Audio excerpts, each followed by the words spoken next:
This is Radical Spatial Futures, a project on spatial resistances, collective speculations and radical imaginations.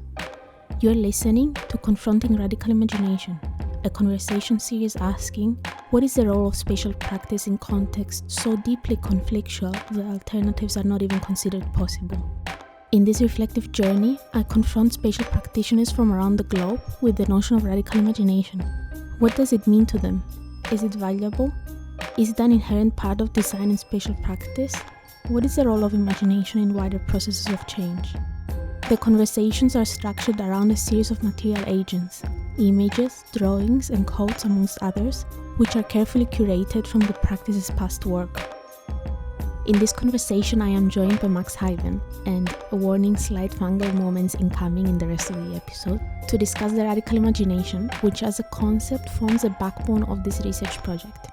Max Hyven is the Canada Research Chair in the Radical Imagination, based at Lakehead University in Canada, and nowadays often found in Berlin. He also directs the Reimagining Bioaction Lab, or RIVAL, a workshop for the radical imagination, social justice and decolonization. Max is also the co-author, along with Alex Kasnabish, of the book The Radical Imagination, Social Movement Research in the Age of Austerity, which was published now 10 years ago by Bloomsbury Publishing. We discussed how his understanding of radical imagination has changed, how it informs his other research interests and latest projects, including the development of radical analog games, and wrap up by calling for a new internationalism based on solidarity between bottom-up initiatives around the globe. I sort of see this episode as a foundation for the rest of this conversation series, as it has a much more theoretical underpinning, and hopefully it frames my interest and approach in relation to the radical imagination. Hope you enjoy. Hi! How are you? How are you? Good. Good, yes. Are you in Europe or are you in Canada? In Europe, in Berlin. Okay, cool. So we don't have a crazy time difference. That's a good thing. No, it's quite all right. Yeah, okay. Yeah. Thank you so much for coming, first of all, and for agreeing to join me. I will make a small monologue in the start of this, just so you know where I'm coming from. Because I also remember that in the course that we did together on mobilizing hearts and minds, there was this one week that we were discussing Robin Kelley's book Freedom Dreams, and one of the things that you had said when you were talking with Sarah in sort of the recording was that we should in a way ask ourselves and others that we're doing things with, what are these visions and the struggles that we have for the future, like our own, that make us motivated to stay here and to start talking about these things and to continue with the struggle. So I guess I will tell you why I'm interested in the radical imagination, and you are here today and I'm talking to you, and what my own struggle is. So I come from Cyprus. This is a very small island in the Mediterranean. You might have no idea where this is. This is okay because no one knows what we are or who we are. But it's a place that has a lot of divisions and a lot of contestation and a lot of not just decades but basically centuries and millennia of colonialism coming on top of us. And in a way, growing up there, it's a very strange childhood to have because of this very deeply divided society and space. And what happens in Cyprus, I think, also with conversations with other friends and family that I have from there, is that you always have this idea that there is no alternative, there is no chance that the island will ever be united again. There is no chance that anything will change because all of this is so deeply complicated that no one can do anything about it. So that's sort of the starting point. And then in this context, I studied architecture, and I became involved with this group that is basically an intercommunal group of architects that are mostly doing research work that in a way advocate for the role of spatial practice in like peace processes and reconciliation processes. So that's kind of the big picture. But I think what had happened with my involvement, and now I'm sort of part of the team, back when I was studying, I was still an intern, it was that there was always this conversation with other people of, why are you doing this? You're not achieving anything. What is the point of all of these things? You're just talking to yourselves and to the other people that are sort of in your circle and in your bubble again and again. But in a way, I was sure about what the value of this was, but I just didn't have the words to kind of talk about it and say anything about it. And it framed myself as a person, and in the way that I understood the conflict, because I think it reframed how I understood the past of my country, not only like the future and how I could imagine it, but also what happened in the past. And it changed me in the way that I was thinking that it's not that there is no alternative. There is an alternative. It might be very utopic, but still imagining this alternative future, in the future, it changes in a way the way that we understand the present and also the past of our countries. And this started forming this very long project that I've been doing for many, many years now, but now it's become a PhD project. But it only started making sense when my supervisor came and said, now supervisor, she was not back then, she was like, have you ever heard of the radical imagination? And I was like, no, I have never heard of it. What is that? And she sent me a link to an online article that you had written with Alex Kaznabish about the book. So that was like my entry point. And then it was like, everything makes sense now, because I could tell in that moment that this is what I saw, and I knew that existed, but I didn't have the words to, like, in a way, describe it as an architect. I didn't have that in the background. So the project got completely reframed, and now I'm not researching practice or the context of conflict anymore, but radical imagination and how it is convoked and what its value and importance is within works of other practices, such as the one that I was involved in Cyprus, like everywhere in the world. And this is the end of my small introduction. I will stop presenting my screen. And I guess this is just going to frame the rest of the conversation, but I kind of wanted to ask you, I told you now what my entry point is. Like, what was yours? What does the radical imagination mean for you? Like, why did you start getting interested in it or involved in it? That's really lovely to hear. I'm so glad that our work was useful and inspiring. That's really wonderful. I love to hear that. For me, the radical imagination.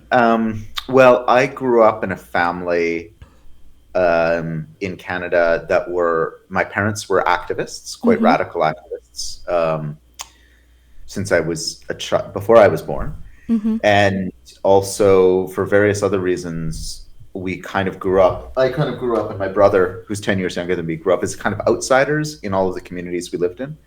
And I think those two things instilled in me a very strong feeling that, like, it being young, it felt like I was watching everyone else play a game that was very arbitrary and that they didn't want to be playing. And I could never really understand as a child why people continued to play these kinds of games that seemed very cruel, and that nobody was really having a good time or winning. You know, whether that was the games of, like, the typical understandings of family, or the game of capitalist competition or schooling or whatever, it all felt very... or the supermarket game. The supermarket game, it all felt like kind of made up.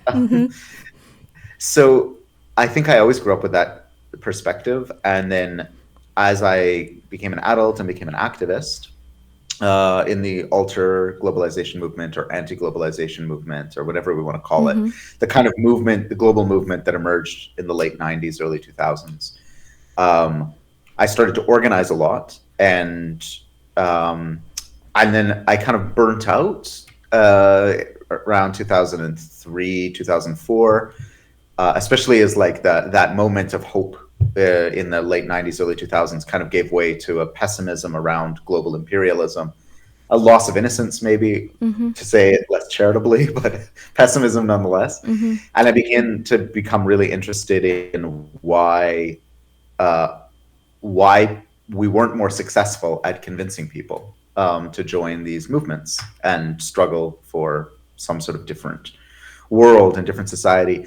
And I think by the time I started graduate school, I became more and more interested in the concept of the imagination. Also because I was trying to understand changes in the capitalist economy globally that had to do with financialization and the kind of production and rule of imaginary money over the economy. So from that point, I sort of more academically, and but also as an activist, I had this interest in the imagination. On the one hand, the radical imagination is like a thing that social movements, that animated social movements, and that social movements were trying to animate. And on the other hand, the imagination is something that is very pivotal to the dominant order, in this case, capitalism and other associated systems of domination. So it was, I guess this is a long way of saying that it feels like three things came together for me. One of them was my upbringing and this sort of long-standing sense of that people are playing a game they don't want to be playing, and then the experience of activism as a social movement organizer, and then also becoming more and more interested in these questions academically. Those somehow came together. And did it sort of change since then? Because it's been now almost like, 10 years that the book was released, right? Yeah. So I wonder how your understanding of the radical imagination or since then changed, if you had like, let's say, another flip of loss of innocence or I don't know, or maybe back to some of the hope and optimism from, I don't know. I go back and forth. I think I started working with, this was all happening in the middle of the first decade of the 2000s when we started working on it academically. And then at that time, Alex Kasnabish, who I wrote the book with, was just finishing his PhD and moved to Halifax, where we did our ethnography. And he and I had a lot of conversations because we were in graduate school together. He was a few years ahead of me, about the radical imagination. And also, I think at that time, because lots of people were quite pessimistic, everyone kept on using the term the radical imagination, but without really ever defining it. So we really wanted to, without being total killjoys, we wanted to be like this. There's a rigor that we can introduce theoretically and methodologically to how we use this. And in the time since, I think a few things have happened that I've thought about a lot. One of them is that I think partly because of our book, and our work, the term became more popular and more used, but often misused, in our opinion. We're not that too territorial about it. Like, it's not that we care so much, but I think our book really stressed that like the radical imagination emerges from struggle, that it's something that people do collectively rather than something that an individual has. And some of those points often got lost in the way that it got taken up subsequently. Yeah, it's a buzzword in a way. So then I go through these periods of being very frustrated by it. And I'm like, why did I do that? And then also if I look at like, what gets cited, that book gets cited like 3 times more than anything else. And often in ways where it's just like somebody's like ticking a box. And I'm like, So, okay, that's a good problem to have. I think the other thing that's been really inspiring is that especially since around 2005, 2006, the term has been reinvigorated, especially by people who are mostly looking to the work of Robin Kelley, who we were talking about before. So especially in the movement for Black Lives and the kind of uprisings against racial capitalism in the last roughly 10 years, the term has taken on a kind of new life that's very separate from our work. That's in a different tradition. And I find that to be really inspiring. That's the place that I sort of look, and a lot of artists have taken it up, coming out of the Black radical tradition, which I think is really exciting. So that's the stuff that I think generally excites me quite a bit. And then we sometimes hear about projects like yours that have been inspired by the term, and then people are doing very new things with it. So that also keeps me very excited. I don't know if I would change much about the definition that we offered of radical imagination. I guess the one question that we're really dwelling with and struggling with, and Alex and I, whenever we talk, we sort of debate it and go back and forth, is like over that same period, the last 10 years, we've also seen an incredible rise of the far right around the world. And there's a kind of question that we have about whether we should talk about the imagination of the far right also as a kind of radical imagination, or if we should qualify it with a different word, like maybe the reactionary imagination. And I sort of go back and forth on this. Alex, I think, is quite keen to say that, in fact, the right has a radical imagination and we should use the same framework and terms. Most of the time I agree with him, sometimes I don't, but I feel it's really, like, now I'm working more on questions of fascism. So I'm returning to this question, but I don't have a good answer for it yet. But I think it's important. Yeah, I think I heard you talked about this in another podcast, because I've been in preparation of this. Like, I sort of like to listen to different things that people have said or written, not just in books, because sometimes I find that a book or an academic paper is a very sterilized like version of something that is just an output. And it's sort of geared towards someone understanding, let's say, the theory and the methodology and things like that. So before I talk with people, I like to dig in and try to find if there is any other modes of of discussing the concepts and everything. And yeah, I had noticed that in another podcast that you did, it was in the new books of sociology kind of line. Oh, yeah. A nice podcast. And you were discussing this, and it was like, should we put a name? So I was thinking, if I had to put in a way an adjective in front of my radical imagination that I'm talking about, what would that be? And perhaps it's a spatial radical imagination. I'm not sure if this makes sense yet, but I find this idea that we need to, in a way, discuss more and be more rigorous about how we analyze and how the word becomes a tool, and it's not just like a romanticized idea that we discuss. I find that quite interesting. It reminds me of something I was just reading. I'm just trying to find a citation. It's a history called Revolutionary Spring, Europe Aflame and the Fight for a New World, 1848 to 1849 by Christopher Clark. It's a really fascinating brand new history of the revolutions of 1848. It's fascinating. It just came out, I think, this year. But one of the things that he says, and it really stuck with me, is that the thing as a historian he feels he's lacking the most is a sense of the space of the revolutions, because they're hard to describe at the best of times, like the feel of being in a space, or the feel of, or kind of the knowledge of how one radical club in Paris is next to another, and just the psychogeographies. He just makes an offhanded comment in one of the methodological asides in the book that this is what he feels is most important and least available for the historian. I think nowadays people have ways of writing about it, but in 1848, you only get it in these kind of weird experimental snapshots in the writing of the time, where somebody might be in their diary, kind of almost accidentally showing you the connections between spaces. That's interesting. It's also interesting because I have never heard anyone in my discipline talk about the radical imagination before.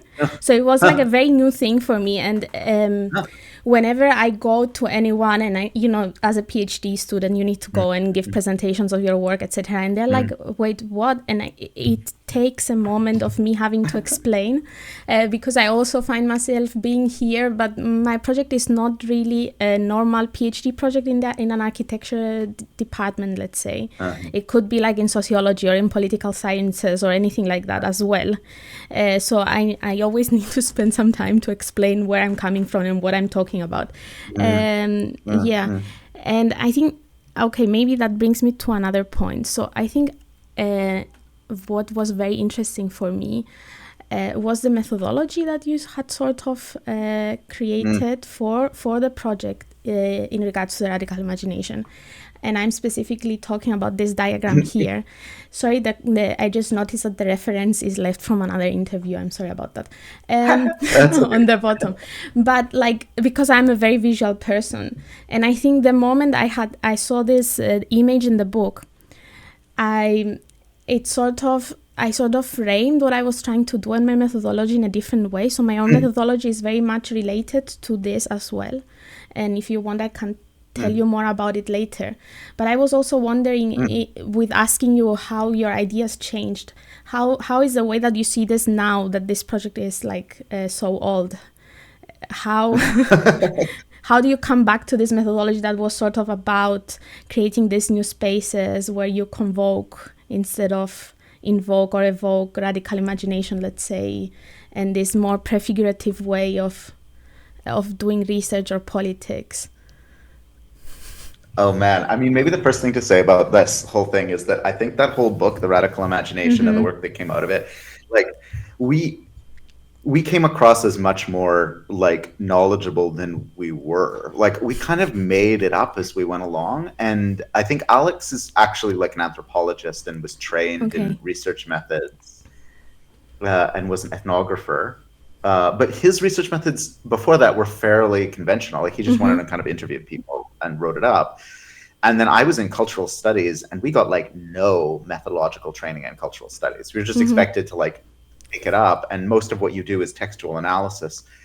So I think when we came to making up the method, like in hindsight now, as a much more senior scholar, I'm like, I don't know how we got away with that. Because we just like made it up.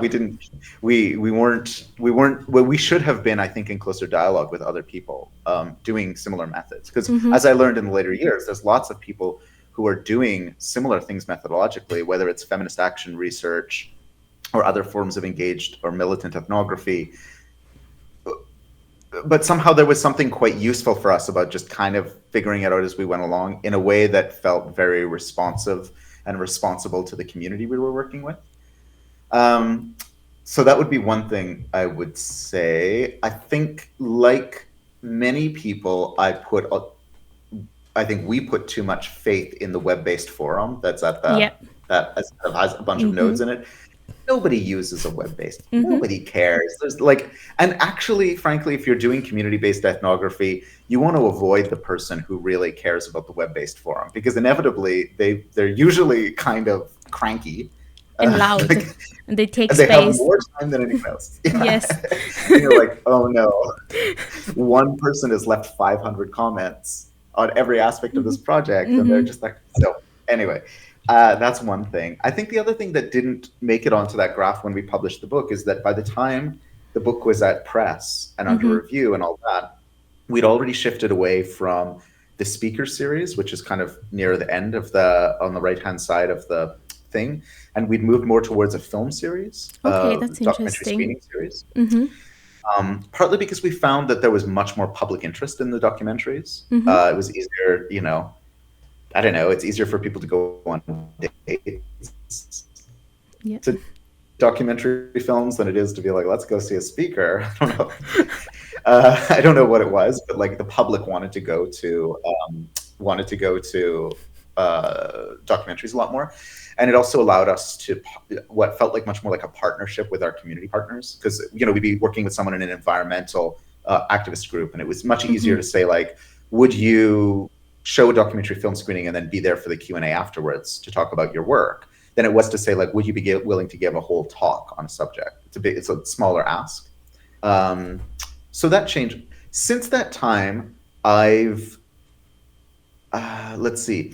I, as a scholar and a person, so the Radical Imagination Project kind of wound its way up in 2016, because in 2017 I moved universities, and Alex didn't want to keep it going in Halifax. He wanted to focus on other things.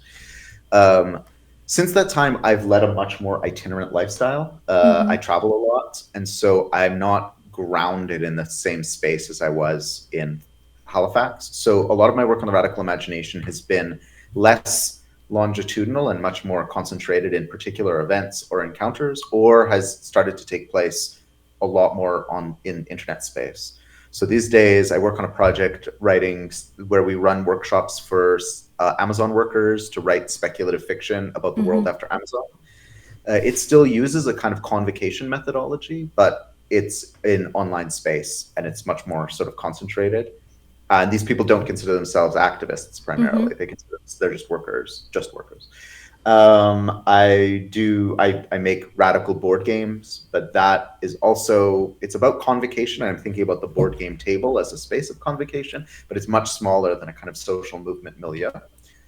And I also work in the classes with Sarah increasingly on doing like social movement education, which again is bringing a bunch of methods of convocation and the radical imagination, but it's just a bit different.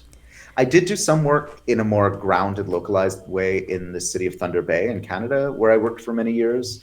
But a lot of that was with the primary group that was being targeted by, oppression and domination, who were Indigenous people, and that required actually it's still like really used a lot of those methods and theories, but that's not what we were foregrounding for all sorts of reasons, and it required mixing that up in different ways I could talk about too. It's interesting that you mention all of these other methods that sort of radical imagination has kind of become the background rather than the foreground, and that you say that they are not in a way social movements, because this is something I wanted to ask you, because I'm sort of very aware that I'm taking this concept from a very social movement, let's say research sphere, and bringing it somewhere else that is not particularly a social movement.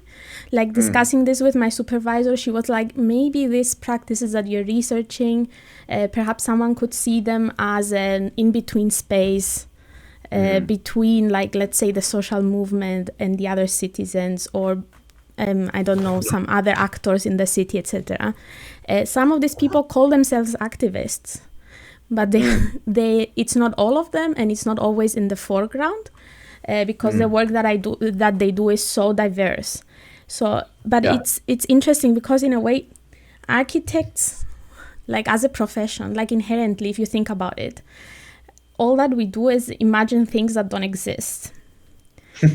Because, like, let's say you say, okay, I need to do a project, even if it's built in the future or not built, you're kind of imagining a completely new thing that doesn't exist there, and also how people will live in it and how people will occupy it or whatever. But this is usually a very individualistic thing that you're doing. So you're just sitting either on your own in front of a computer, or with other team of experts, I don't know, engineers or whatever they are, or your client, and you're like imagining this thing for the future. But I think what these practices are doing that I'm researching that is very different is that instead they, in a way, what they do when they work outside of the offices with communities, and they do these small research projects or performances, or they build small scale project, is very much creating this new space and imagining with people at the same time. That's why I think the radical imagination made sense to me in that way. But also I think what's interesting is that I think what you're talking a lot about is that the radical imagination sometimes doesn't exist, and it's necessary for a social movement, if I'm understanding that correctly. But I think in the case of the practices that I'm looking at, it's kind of the other way around. It exists there. It's something that is happening on the ground all the time, but no one recognizes it or says that this is happening, or that this is an important thing of what we're doing. I don't know if this is making sense to you. Yeah, it does make sense. I think that's very true. And I think it's especially I think our theory was that the radical imagination sort of sparks in those moments when people confront or are in friction with the dominant power structures somehow.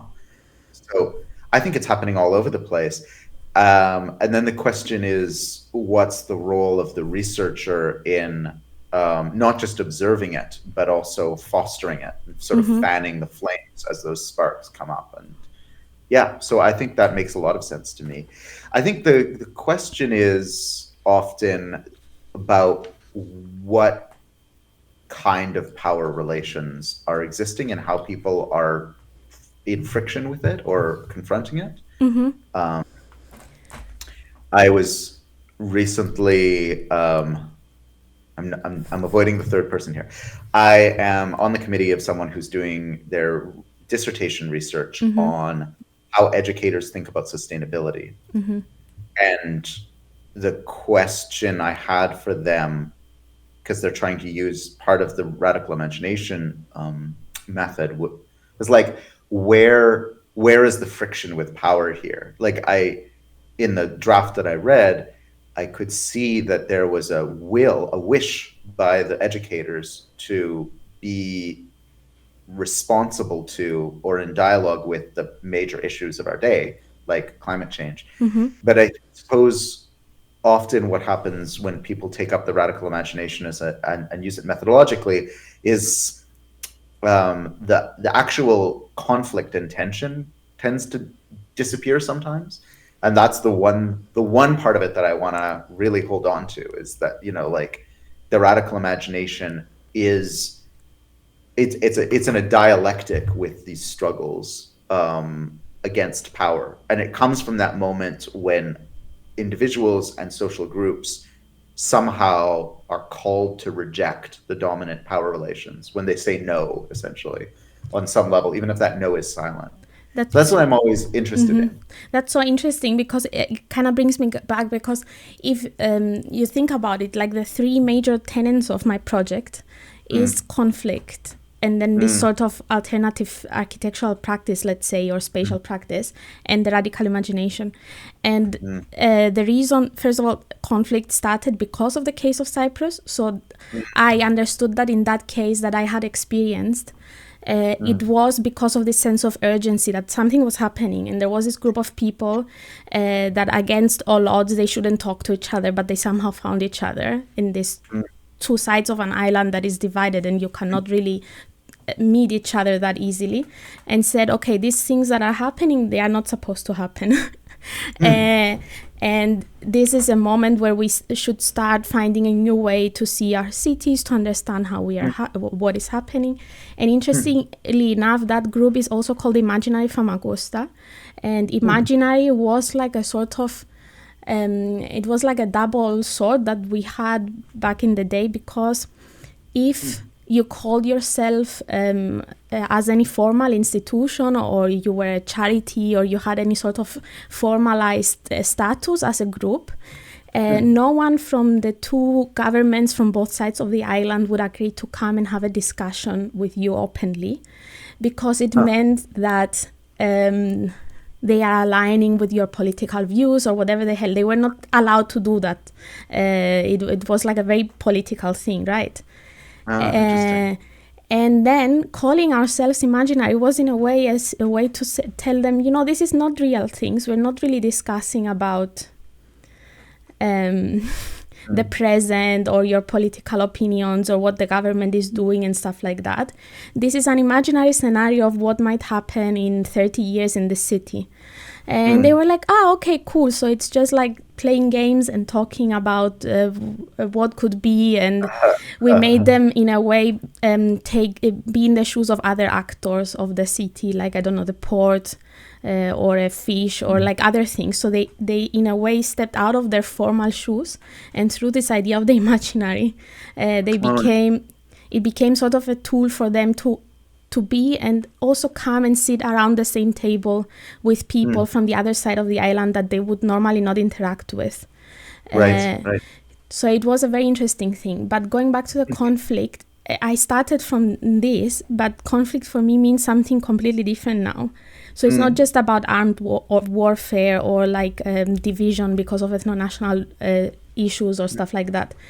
So the practices that I will be sort of having conversations and working with for the next year, they are in all sort of different contexts in the world, and they all have some sort of urgency that they're trying to tackle with their practice. And this might be a lot of different things. So it might be access to housing or to water. It might have to do with the climate crisis.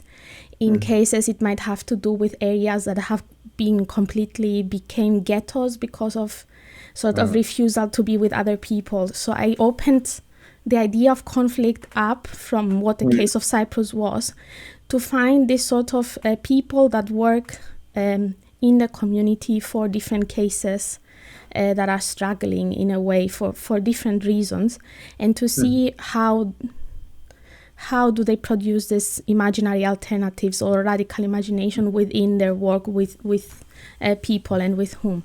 So I think this, I don't know if you agree, but for me the radical imagination needs this sort of tension with conflict.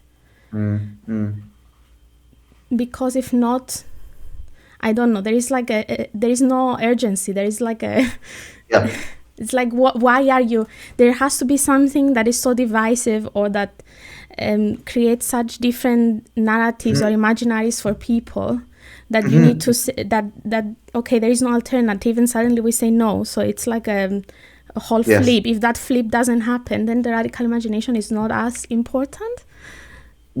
Or I don't know if I'm making sense or not. No, it makes sense. I was thinking about the metaphor from Cornelius Castoriadis that we think about in the book, and has been so useful for us over the years, which is that like radical imagination is like this magma under the surface of society, and also under the surface of every social subject. within us in a certain sense. Um, that it's there no matter what, but it's in those moments of conflict that the surface layer of the earth essentially starts to break apart, and it creates this space for these kind of eruptions. And like sometimes you have like a really dramatic eruption, like a kind of revolutionary moment, but often those eruptions are very small, but they are in those places where the dominant order feels like it's falling apart. And I think that happened, like a crisis. We only call a thing a crisis when the dominant order is unable to deal with it. Like, so like like pervasive homelessness. It's not considered a crisis when the dominant order is like, well, that's normal, right? So Yeah. it's like it's these moments. As soon as we say the word crisis, we're identifying somehow some issue in the dominant order, and that feels to me like a space where this magma of the radical imagination begins to bubble up. Yeah. A conflict, I should say, not crisis. Yeah, I mean, crisis, it's like these words, crisis, conflict, contestation, they keep like changing in my mind. And sometimes I think I keep using some of them interchangeably, and maybe that's not the best thing to do. But yeah, it's about this situation that is happening that, as you said, the dominant order or whatever cannot deal with it, but it's also in a way a form of oppression differently. Yeah, so I wanted to go back to the games that you mentioned beforehand. And I saw that you also wrote that you have this article on 11 theses on gaming conspiracies. I think it's in your website, right? And wait, I can't share it with you. Maybe that's easier. So you're saying, and particularly in points 10 and 11, that in a way our work as a counter-conspiracist, it must include seizing the means of enchantment, but also to game. It's not just to debunk, but to game. And this is, in a way, I see it as, I don't know if this makes sense, but it's like if we talk about conflict and the radical imagination in those terms, right? How does this of gaming and the enchantment and seizing their means and maybe perhaps using their means, how does it counteract with like maybe a more prefigurative way of doing politics or research in general? Because I feel like there is a sort of tension there. It's like two things that I'm not sure they completely agree with each other. I think you're entirely right. Yeah. I think the first thing I should say about that article is, in some way, that piece, those theses that we developed, came at kind of the closing of a several-year collaboration between me and my collaborators Aris Comparosos Athanasiou and Adam Kingsmith. When we started by looking at anxiety and the anxiety epidemic on university campuses, and then that kind of led through a very strange pathway to thinking about conspiracy theories and what makes conspiracy theories attractive. And I think that collaboration led to a very good conclusion where all three of us went in different kinds of directions. Okay. So in a way, those theses are kind of our closing questions to ourselves rather than statements that I think we know. No, I what they get. mean. It's a good question. Like it's a very right? like when I was reading it, I was like, that makes sense, but does it really make sense, or does it go against other things that I'm thinking about? That's why I wanted to bring it up. I found it a very interesting statement in a way.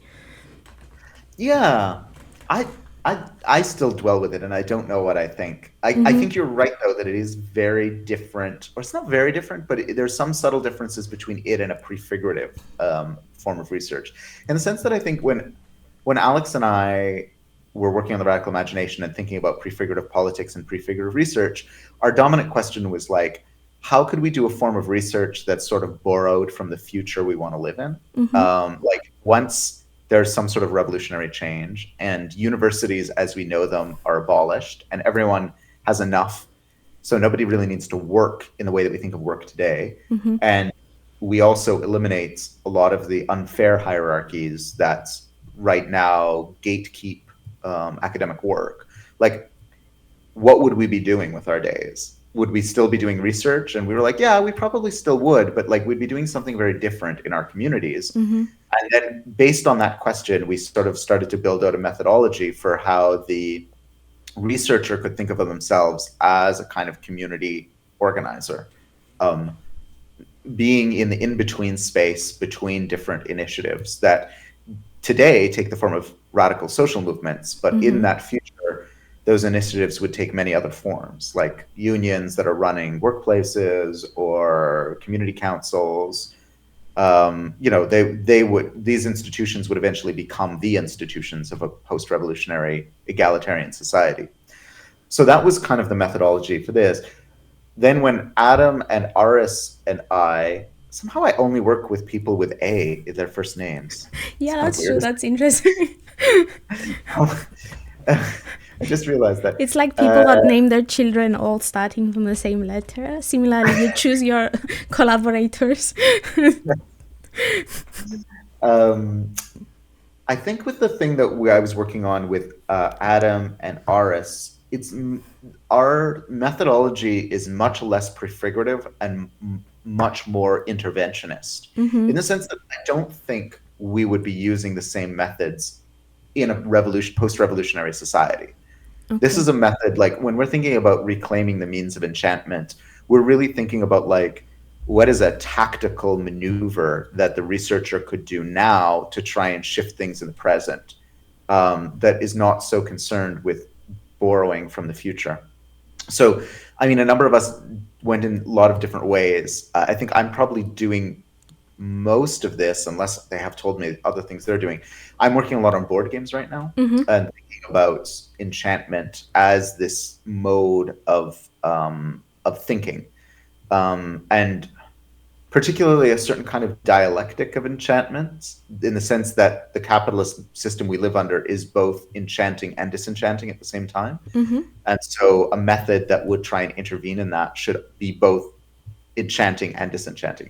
And mostly what we do, especially in cultural theory, which is the kind of field I generally work in, is we try and disenchant. We're like, here's the enchanting narrative. You think you're going to work hard and play by the rules and get a good job. Forget about it. Blah, blah, blah. Forget about it. Yeah. And we wanted to challenge ourselves to say, well, actually, maybe like another big part of this capitalist moment is widespread disenchantment, is a sense of capitalist realism and a feeling of fatalism. And so maybe heretically, as a kind of research heresy, what would it mean for the researcher to embrace being a kind of enchanter or re-enchanter in a certain way? And what would that open up? So that I can imagine a prefigurative element of that. Yeah, that has a prefigurative element because you're saying you're enchanting about something and then bringing it back to the present, right? I suppose. Yes. But it's this strange moment that in this thing we call modernity, quote unquote, basically took all of these different roles that were much more differently organized in other quote unquote pre-modern societies. I really dislike the language, but I'm sticking with it for a moment.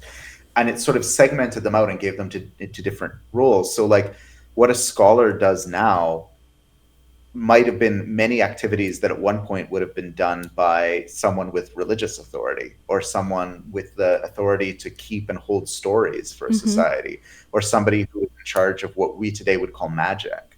This idea of protecting and cultivating knowledge as its own unique activity. Like in the modern episteme, there's this idea that only modern societies create the idea of the modern scholar, whose single job in society is to police knowledge, essentially. But many societies have done that. They just bundled it differently with other groups. And I think once in committing a heresy against that categorization, immediately you sort of open up the membrane or open up the door to all of these kind of weird things that infecting the academic inquiry, like kind of spirituality, or like myth making and myth keeping, like ritual. And we're sort of interested in what that would look like. We're certainly not the only ones. I mean, I think actually a ton of the newest forms of like post-colonial, anti-colonial critique, and even certain forms of feminist theory and critique, and anti-racist theory and critique, and global South theory and critique have been pointing this out for years, arguably. Mm-hmm. But yeah, it's just an interesting thing to start to think about. Yeah, I think it's really interesting because it doesn't just talk about, in a way, what other types of knowledge we can take in account of people that normally their knowledge doesn't matter in a way, but it also changes what the role of the academic or the researcher might be in this sort of context or in this inquiry, which I think is very interesting. And I think, but I think the game, I don't know how you see it, because I'm not sure if you see the games from the heart, or let's say the perspective of a researcher, or is in a way for you a way to do something for action, let's say, or you're just wearing multiple hats and switching them around. And yeah, definitely wearing multiple hats. Yeah. I think I like to make games about things I don't fully understand. I think when a lot of academics go into making games, they're like, "Oh, I'll be able to explain something or introduce something that I already understand well to players." And those games are usually boring and nobody plays them. I think what's much more interesting is to design a game as almost like as a research instrument, but kind of like a coyote research instrument, like a weird research instrument that doesn't follow rules. It's a bit tricky or trickstery. Yeah, so I think it's partly that I do use games and game development and playing experimental and prototype games as a research tool. Like when I'm really struggling with a concept, I want to understand something, I'm like, I'm going to try and make a game about it and then play it with people. And even if the people don't know what the game's about, even if I've completely erased the theme and it's just mechanics, there's something that I learn from doing that. And then on the other hand, I think that there is an element of it, of course, that is about how do you convoke the radical imagination around an issue through a game. So like the one I'm working on right now, on the table over there is Billionaires and Guillotines, which is sort of about what happens, like what does it feel like to be, for these billionaires who are competing, to be destroying the planet, but they don't even know that's what they're doing. It's kind of side effect of what they think they're doing, which is competing with one another. And sort of how can I map a set of like feelings and affects through that? And part of that's a process of discovery. And part of that's a process of, knowledge mobilization, as funding body wants to call it. Don't know if you know the game. I think it's called something like Commons Poly, like Monopoly, but instead of monocommons. So they created it as a reaction to Monopoly becoming all about capitalism. And you reminded me of an experience because I do some teaching on the side, and it's one of the games we make our master students play before we start, because we have a studio session that is on the commons, right? So and a lot of them come from contexts all around the world that the commons mean nothing or very different things, also from very authoritarian contexts.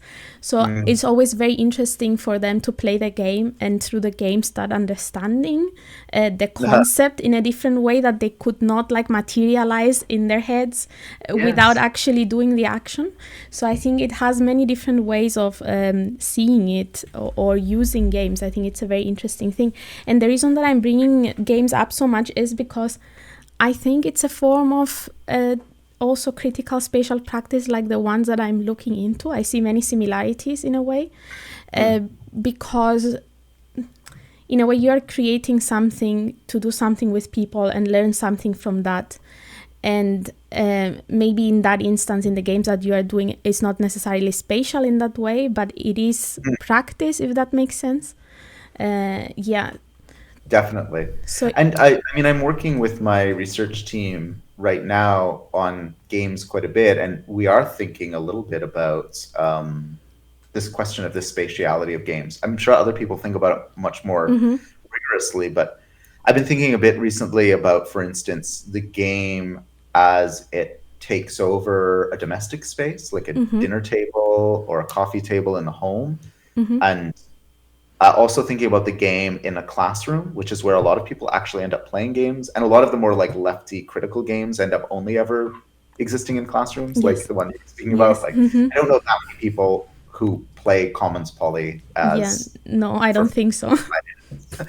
and then also the as the games industry grows, the board game industry grows, and it's grown a huge amount in the last 4 years. The games also begin to take over retail spaces in interesting ways, like game cafes. Um, Especially, I think, also as a younger generation drinks less, Yes, that's true. is interested in non-alcoholic ways of being together, and also there's a kind of growing formality in friendship and romance, sociologically speaking. So I think board games act as a kind of prop for that. So in all of these ways, I think if you just keep your eyes focused on games, a Yeah. whole bunch of different spatial Yes. practices emerge. And I Which would say that I as a prompt I will tell you, maybe when you think about spatial, don't just it's not just about the space that, let's say, you inhabit or that you occupy in the moment that you're playing the game. I mean, of course, there's also other games that are board games that are played in the city. That's also a thing. If you're interested in, I could send you some examples. It's very interesting, actually. So you have a board, and then you need to be outside, or some people of the game need to be outside and doing actions like in real life, which is also a very interesting thing. But it's also many times about how space changes, or how it's affected, or how we create space or change space, or the city, etc. So there's also that spatial aspect. It doesn't mean that it always has to do with the spatiality, like the physical spatiality of the space.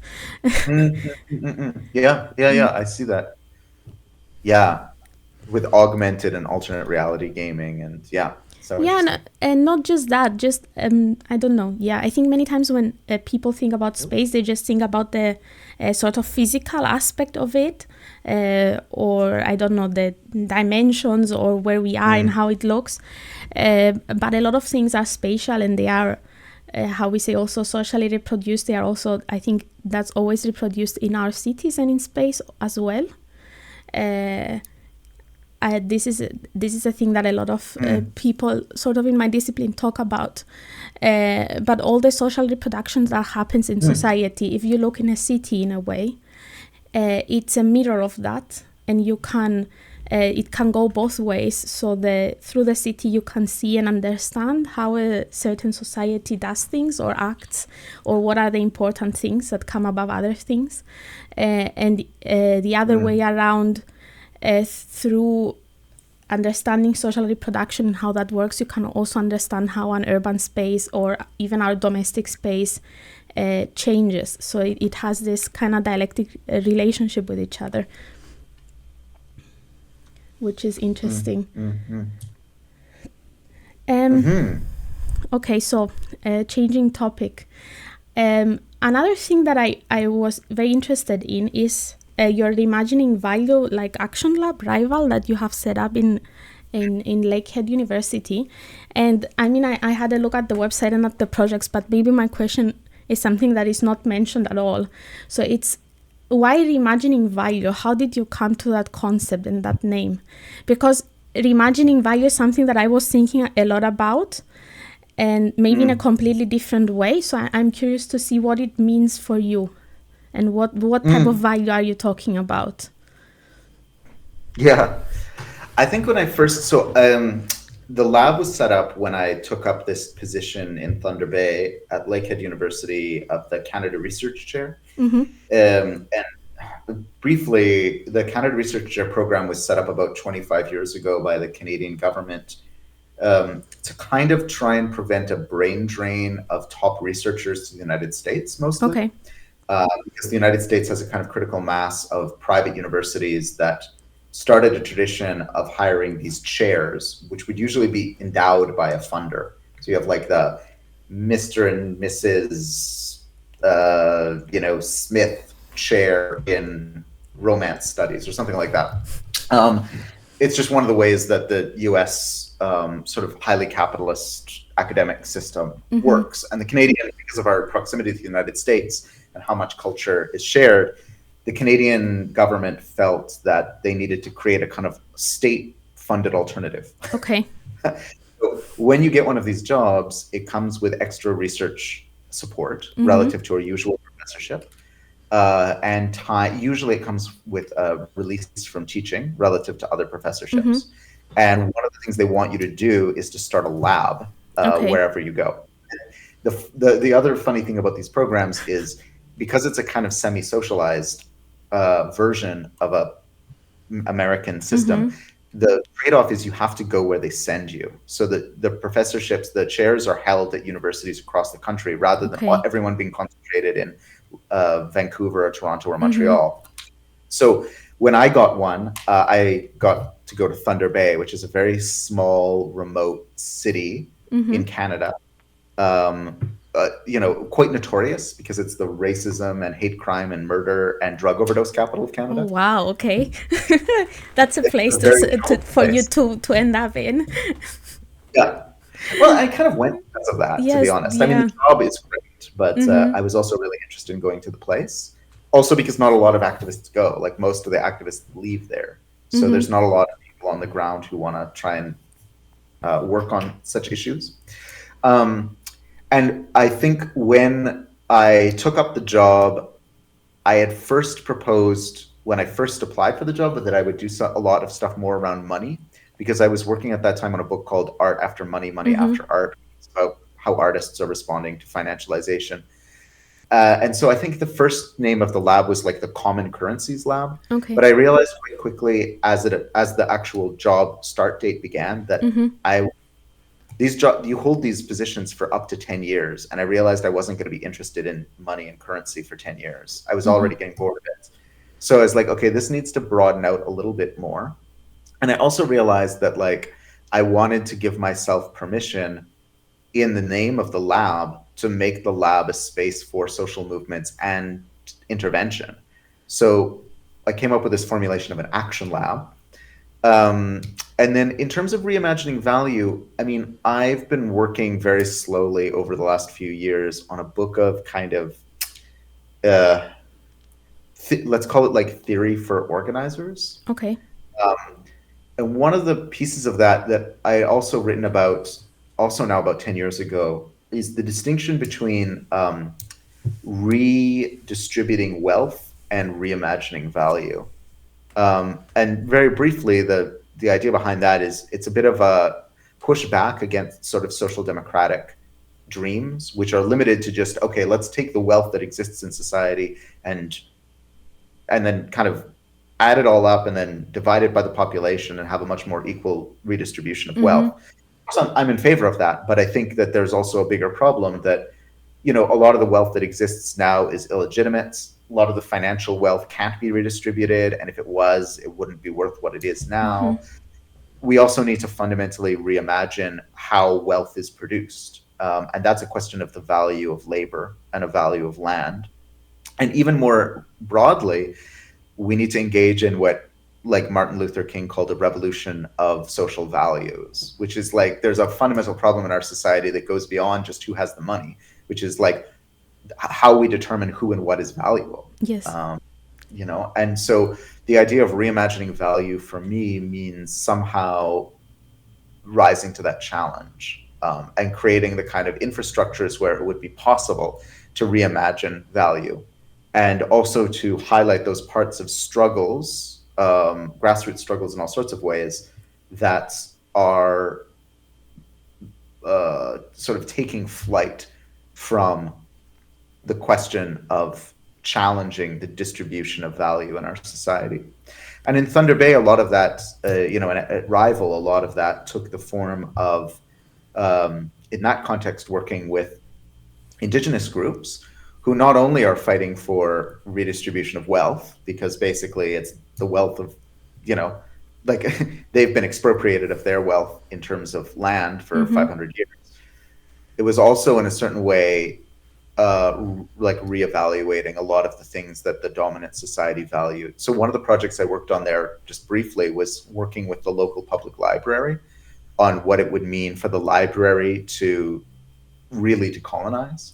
Okay. And on one level, that meant like actually giving back the land on which the library sat, Mm-hmm. giving the indigenous community the kind of stewardship over that land, which would then fundamentally reshape what the library is and what it's for and who it's for. But another big part of that was like reimagining the value of oral history relative to written history, for Written instance, history. or reimagining the value of elders relative to books in our Mm-hmm. society. You know, so I mean, those sorts of things offer the reimagining value offer this sort of very big umbrella for a kind of this kind of work.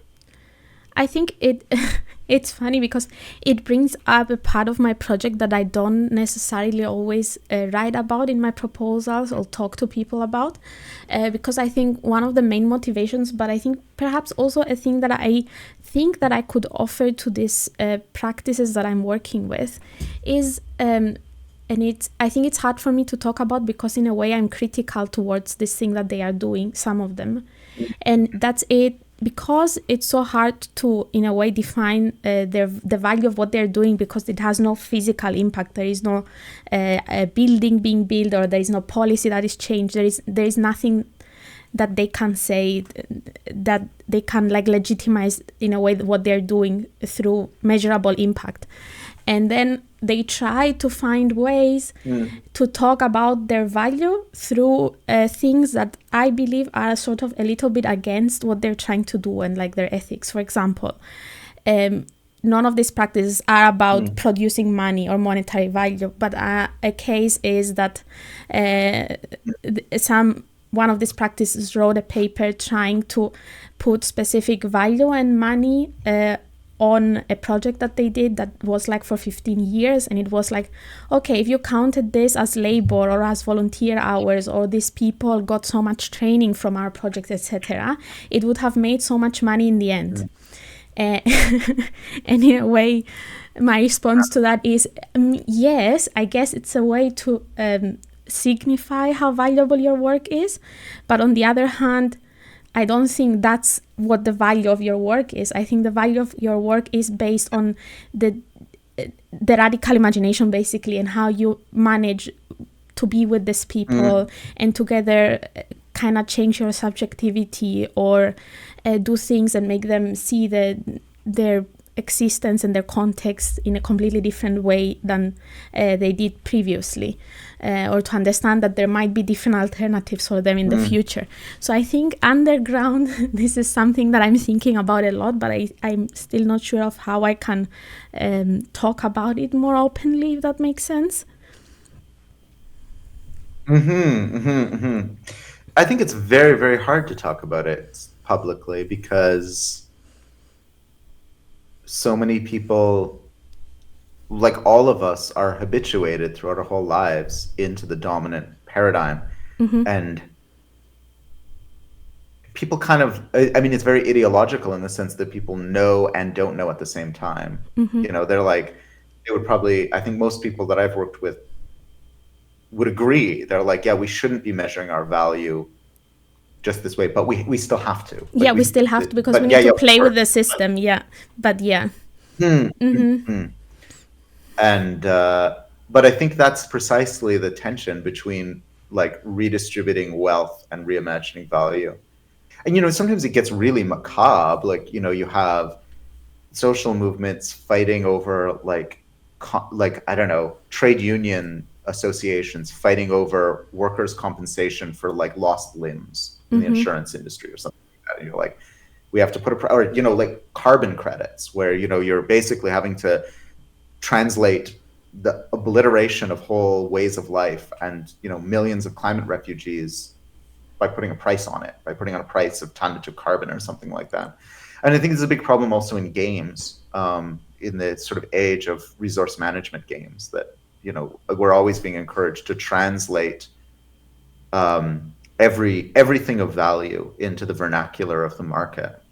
I think that's one of the ways that capitalism is such a magical and powerful system, is because it's so much based on this single unit of quantification, which is the same money. It can allow many, many, many different value systems and paradigms to fit within it, as long as they're all willing to speak that universal language. And I can't think of any other system of domination that really does that. Like, you know, like in medieval Europe, like Western Central Europe, they weren't like, the peasants are like, we would like to have a new, like this new medicine, and they're like, can you quantify that in terms of hours of labor you will be able to give to the Lord? Like that wasn't the way that anyone Yeah. would talk about things, or like It was they about wouldn't say saving like, people from the sickness, not about yeah, that sort of value that would have. Yeah. yeah. And it might articulate itself within the dominant value system. So you can imagine those peasants would be like, well, we're all the children of God. God wants us to be alive. Therefore, you should give us medicine because God would like it. And that's sort of in the dominant religious paradigm of value. But it's not quantitative in any way. Where I think capitalism is like, yeah, like, I think even the arch neoliberals sort of say this. They're like, if you want to live in a cult that's, worships an obscure god and does weird things, be our guest. We don't care. All we care about is that at the end of the day, you're paying rent And or taxes. a mortgage, and you're buying commodities. And if everyone's willing to do that, then we're at the end of history. Like all conflict comes to an end, and or all meaningful conflict comes to an end, or it all can be sublimated into the market. And this is going to be the most peaceful and prosperous phase of humanity, as long as everyone's willing to kind of speak the same language of values. That's actually really creepy. Like just thinking about that is a really scary thing to think about. It's like whatever you might do, even if you don't want to do it intentionally, there is no way to escape it. And I guess maybe there is, we just don't know what it is yet, or what the alternative would be. I don't know. I have so many racing thoughts in my mind of different things. Is there anything you would like to ask me for a change? I don't know. I'm curious about the kind of communities you're working with and what they're doing. That is interesting. So I'm working with all of these small, they are basically architectural artist practices. So usually they are of collectives of people, small organizations. It depends on all of them. And they work in extremely different contexts, doing extremely different things.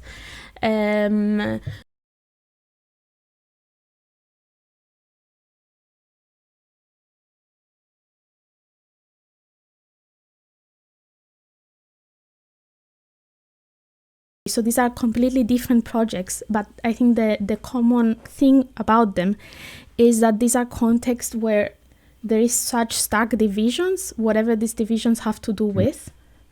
And they create this idea in the people that there is no alternative of this is how the things are, this is how we're living. We cannot escape this way that we're living. We maybe have no access to housing, but this is it. We'll just build a temporary structure and try to survive. There's no way of us being a part of this bigger structure or changing our future. But through the work of these practices that I'm looking at, what I think that happens, the most important thing is not that they build a kitchen, obviously, but is that they created this sense of hope, if that makes sense, and they cultivated imagination in the people that did not previously think that they could have any alternatives. Interesting. Yeah, those are great sites. It's very exciting. Yeah, it keeps growing or becoming smaller. It depends. But yeah, so I try to do this to open it up and find context and cases from all around the world, because usually the things that are mentioned in the literature are very Eurocentric, or in basically North Africa and the Middle East region, when we talk about conflict in my discipline. So I try to find cases that perhaps have other sorts of conflict that we don't talk about, and that also show different types of knowledge that we also don't talk about as often in a very global North institution.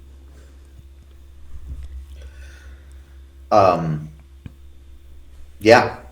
I think that's really incredible. And then what are you gonna do as a researcher? Like, how are you gonna intervene in these spaces? Okay, so I have many versions, but this is, let's say, the simplest one.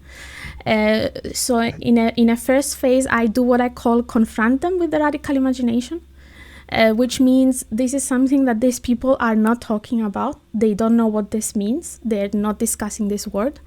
So in the first instance, I do some work beforehand that is maybe more meaningful than what I did today with you, because these people do projects and images. So I go through their work and I try to find cases of their projects or things that they did that somehow respond to this question. And through a conversation, in a way, we discuss the radical imagination of this and if this has any relevance to their work. Maybe it doesn't at all. This is my first assumption, that this is somehow relevant to their work. So this is to confront them with this concept and see if it's relevant or not. And to also for me to understand and start, in a way, redefining or reframing what the radical imagination might mean, both in a theoretical but also in a very practical and action based sense for this very specific niche of people that I'm interviewing in. In the second phase, I am organizing a symposium at some point, probably in May, that not all of these practices will come, but some of them will be invited. And it will be a way for me to, I will do a small analysis beforehand of what came out from all of these conversations, what were the key themes or topics that were important. And then I'm using the symposium as a way to just shoot all these things that I found out back at them. And I use them as prompts for them to be able to dissect again and see if I'm just making things up that mean only things to myself, or if this actually matters to them, and how it can also help, like, reimagine, as we said before, their value. What does it mean to them? Is it in any way helpful for their practice? Can it become a tool for them to use in some way if they think about it more openly? And then in the last phase, I'm going to one or two practices in person to where they're working, where I will try to ground and situate all of these things that I learned about that are very theoretical. They have to do with action, with practice, but they're very theoretical, loose terms. So I will be on the ground with them, just joining them in a way very ethnographically in what they're doing. But also run a final workshop with them about what this means. But the point is that I want to ground all of these things and see if they actually make sense in a day-to-day practice and what do they mean. So in a way, it's sort of a loop where I'm talking with people and not co-producing in the way that I do the whole research project. But the idea is that I'm not making up knowledge. At least that's what I'm trying to do. I'm trying to sit with these people and very openly and explicitly discuss that this is what my project is about. This is what I'm interested in. I want to create knowledge about this with you and see if it makes sense for you. If it doesn't, that's okay. That's also part of my project. Right. Yeah. Cool. That's great. So that's sort of so that's why I had said that it's very similar with your own kind of methodology in a different sense, but it's based on the similar kind of loop of production. And I also have a platform that I'm sure no one will use, but it exists. Yeah. It has to. Yeah, it has. And there are ways of getting people to use it, but it's a bit of an uphill battle, I think. Yeah, and maybe it's also not completely necessary, because I also know that these people are very busy people that have better and more important things to deal with than my research project. I guess I would ask you, what would you like? I don't know if you have any reactions to what I tell you, but also what would, if you were doing this, or if you would ask something to all of these people, what would it be? I think a lot these days, my mind is very focused on what meaningful internationalism would look like. Okay. And that would be something I would want to explore with such a group. Because I feel like since the pandemic, it's not that these problems were missing, they were always there. But now with the reappearance, how would I even put this? With the new face of Russian imperialism and the rise of China and the mask coming off the Israeli-U.S. war machine, in Palestine, it feels like we need a new, like the need for internationalism is greater than ever. Mm-hmm. Also, because I think that those institutions that maybe we never really trusted to be international institutions have now collapsed. Like we're about to see the International Criminal Court ignored. The United Nations is evidently pretty much useless. Mm-hmm. Pretty much all of the Western international institutions have proven themselves to be tools of imperialism. But at the same time, there's no alternative, it seems, to those international institutions, with the exception of maybe like even the World Social Forum now. I mean, it's supposed to be going on right now. I don't even know if it's happening. But if I don't know if it's happening, that's a problem. Mm-hmm. Um, I think at the same time, though, we are seeing a new grassroots kind of internationalism emerge, especially around sort of Palestine solidarity these days. Um, so, all in all, I feel like there's a new internationalism waiting to be born that would be free of the way that internationalism was defined in the kind of the age of three worlds, Mm-hmm. as Michael Dent puts it, which is like either you have like American-led UN internationalism or Soviet-led like fourth international, fifth international socialism, or you have non-aligned movement, which always was fraught. I feel like there's a new internationalism that is emerging, and I'm really curious what that would look like. And I think that has to be led by the groups that you're sort of talking about, who are like communities in struggle in various places, especially coming from outside of the like what we once considered to be the periphery, Yes. as problematic as that terminology is. I guess, Um, yeah, also this internationalism, it's also kind of reframes, because I think what you were discussing before, all the types of internationalism are very much about who's developed and underdeveloped, and I don't know what other type of developed. And I think, and I don't know distinctions between the global north and the global south, or the east and the west. And I think all of this, they still mean a lot, but they're starting to mean less and less, if you Yep. ask me. Yeah, And the I agree. divisions are not as stark, especially coming from someone that everyone considers to be part of something else. Um, yeah, Yeah, so that would be an interesting point to ask. very. And also, it seems to me that all of the people you're working with are working both what like as long as we keep the focus on the nation, then Mm-hmm. the groups that it sounds like you're working with are either working internationally or subnationally. But actually, these two things, if we decenter the nation as the container of politics, then something else emerges that we would have to use a different, better terminology Mm-hmm. That makes sense. I think in a it, funny way. it, it also changes the way that I think about things like democracy, for example. It was something Mhm. that I was using in my writing, and one of the reviewers of one of my reports said that democracy means something completely different in Latin America, for example, where a lot of the practices that I'm working with are. Mhm. And it's challenging me as well to think about what types of terms I use, but Yeah. also what do they mean to different people, which I Mhm. guess is an important important thing to happen to anyone. Yeah. Yeah. I think that's really true. Hmm. I kind of to wrap up, I would want to ask you something that you said that you asked everyone in the Radical Imagination Project, which Uh-huh. was, what would it mean to win? What would it look like? I'm sorry I'm shooting it back at you, but I find it a very interesting question. And It's such an interesting question. I mean, I have my own pregnant pause with that question all the mm-hmm, time. Um, I think ultimately, I think about it first and foremost in like kind of absurdly romantic terms, which is I think it would mean feeling like we had like created a world worthy of our literal and metaphoric children. Like I think on some very basic level, it goes beyond the particular policies or the particular changes, and just the feeling like by the time, and maybe I just think this because I'm getting older, by the time I die, I would like to think that like the world is a good place to inherit, mm-hmm, and that I could have been a small part of making that happen.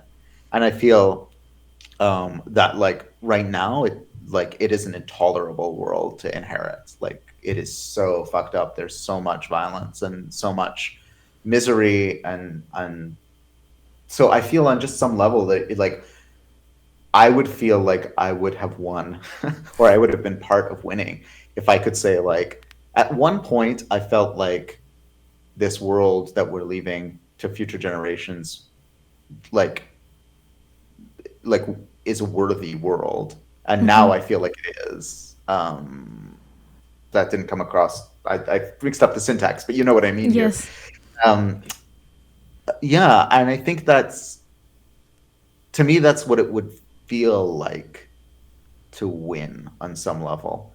And I think that means that it's not to say that all the conflicts are over or that everything's a utopian in the reductive sense of the word. It just means that, like, a feeling like things aren't necessarily going to get a lot better, but they're not going to get worse. You know, that, yeah.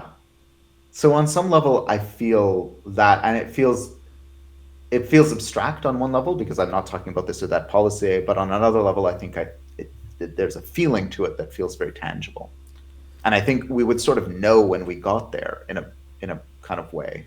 Do you think we can get there? Yeah, we can. Okay. It's unlikely. It's unlikely, though, right? Very, very unlikely, but it's definitely possible. Okay. I mean, the resources are there, the capacity's there.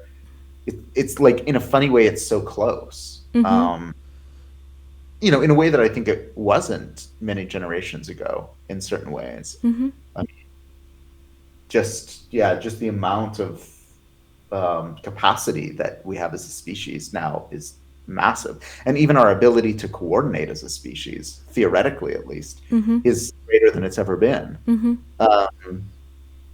Yeah, but it's just very, very, very unlikely because of the structures of power and domination. But lots of things are unlikely. Yeah, This but world, things that we also are happen. now, I think, actually, like, it's very strange that we got here, but somehow we did. And somehow we exist. And I Yeah. think, as you said, it's in a way it feels very romantic, but also it's something tangible to dream about, to think that you want. And I always have this feeling that if you don't even like dream that this might be possible, it never will. In a way. Definitely. Like, you can't just sit here and say that I don't know, not have children or not do anything because nothing will change. Yeah. Yeah. Yeah, exactly. Okay. Yeah. Thank you so much, and I hope you somehow enjoyed this. Yes, it was really interesting, and I'm just so excited that our method and our work has been useful to you. It's a really wonderful thing to learn about. The Confronting Radical Imagination conversation series is hosted, written, researched, and edited by Lara Sharp. The conversation series is part of the Radical Spatial Futures project funded by the ESRC, supervised by Professor Doina Petrescu and Dr. Tanzil Shafiq at the School of Architecture of the University of Sheffield. Special thanks to Max Hyven for joining the conversation. Follow his work on his website, Instagram, and Facebook. To follow the RSF project, check radicalspatialfutures.com or at radicalspatialfutures on Instagram and Twitter.